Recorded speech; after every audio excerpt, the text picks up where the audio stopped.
Imagine a killer so cunning, they attempt to erase their identity to outrun justice. This is the story of Douglas Perry, a predator with a twisted agenda and a dark transformation. Welcome to True Crime Chronicles, where we dive deep into the mysteries of crime, unraveling the webs of deception and uncovering the truth that lies beneath. Born on December 10, 1952, in Tacoma, Washington, Douglas Perry seemed to lead an unremarkable life, an ordinary childhood in a working-class family, a typical education and a predictable path. But behind the seemingly normal facade was a simmering chaos. Friends and family noticed early warning signs, unpredictable outbursts, a volatile temper, and a disturbing tendency to manipulate those closest to him. The cracks in Perry's mask of normalcy hinted at the darkness that would later define him. By the late 1980s, Perry's life had spiraled. Unable to maintain steady work and alienated from meaningful relationships, he drifted deeper into a cycle of frustration and anger. Those who crossed his path could sense something unsettling about him, but no one could predict just how dangerous he would become. Between 1990 and 1993, the Pacific Northwest became the hunting ground for a killer preying on the most vulnerable.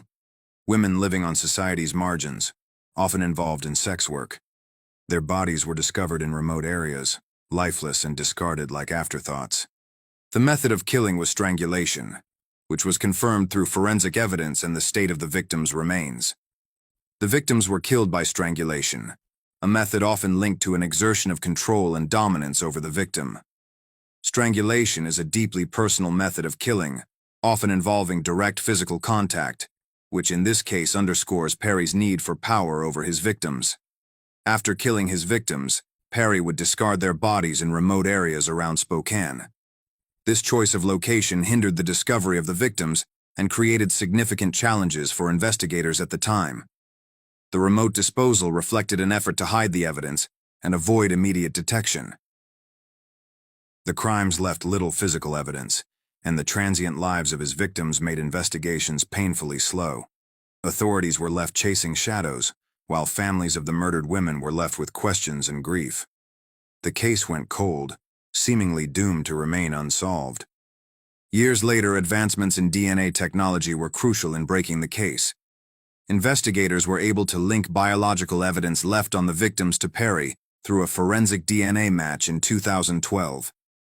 This discovery directly tied Perry to the crime scenes, even decades after the murders were committed. Each crime scene spoke of a perpetrator consumed by rage and control, a hunter who saw his victims not as people, but as prey. For years, Perry evaded capture. Yet when authorities tracked him down, they discovered something unexpected. Douglas Perry no longer existed. By the early 2000s, Perry had transitioned and was now living as Donna Perry. The discovery that Douglas Perry had transitioned into Donna Perry was made during the investigation when law enforcement connected DNA evidence from the crime scenes to Perry's profile. In 2012, investigators re-examined evidence from the cold cases of 3 women murdered. The DNA was run through the national database and matched to Douglas Perry, whose DNA profile was already on file due to prior firearms charges. When police tracked down Douglas Perry, they discovered he had transitioned to living as a woman and was now known as Donna Perry, having undergone gender reassignment surgery in 2000. This was confirmed through legal documents and medical records. Perry's transition had taken place after the murders, raising questions about the intent behind the transformation. The police's first glimpse into his psychological turmoil revealed a profound struggle, one that unraveled not only his mind but his very identity. As he grappled with unrelenting violence and venomous misogyny from the women he encountered, another battle raged within him, a desperate crisis of self, torn between the man he was and the woman he longed to become. Perry sat in a cell, imprisoned for crimes tied to his secret stash of weapons, yet there was something far darker hiding beneath the surface. He wasn't a suspect in any murder, but his conversations with his fellow inmates spoke volumes. He spoke of his disdain for women, calling them repulsive, tainted by their ability to give life. A life he could never have, could never create. To him, the prostitutes were no more than wasted vessels, mere echoes of his own frustration. And then, something shifted. Released from jail, Perry made a decision. one that would alter the course of his existence forever.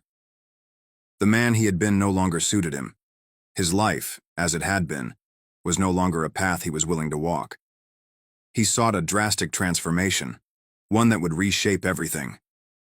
Perry traveled to Thailand, seeking a new identity in the form of sex reassignment surgery.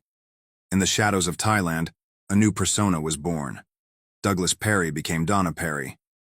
Perhaps, in the depths of his soul, he knew the past couldn't be outrun forever, and that justice might someday catch up with him.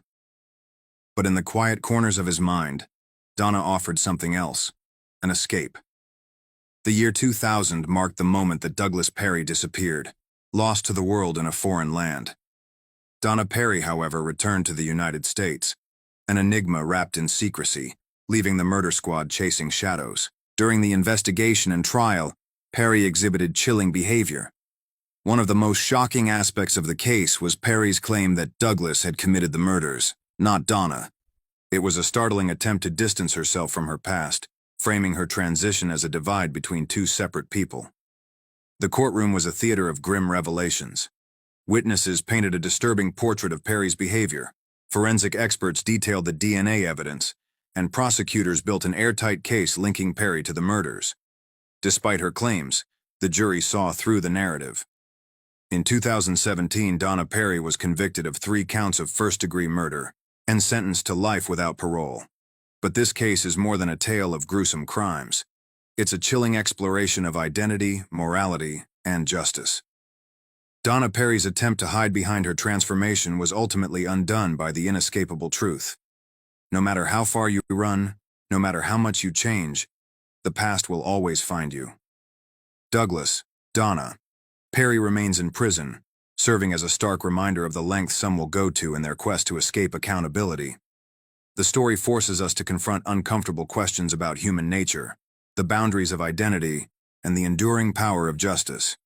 The trial in 2017 included testimony from forensic experts, law enforcement, and witnesses who painted a picture of Perry's disturbing tendencies and behaviors.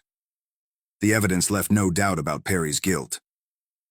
Ultimately, Perry was convicted of 3 counts of first-degree murder and sentenced to life imprisonment without the possibility of parole. You selectively hunted these women down, and you murdered them.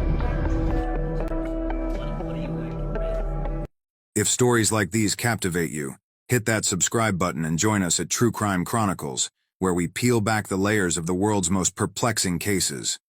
Thanks for watching, and we'll see you next time with another chilling story.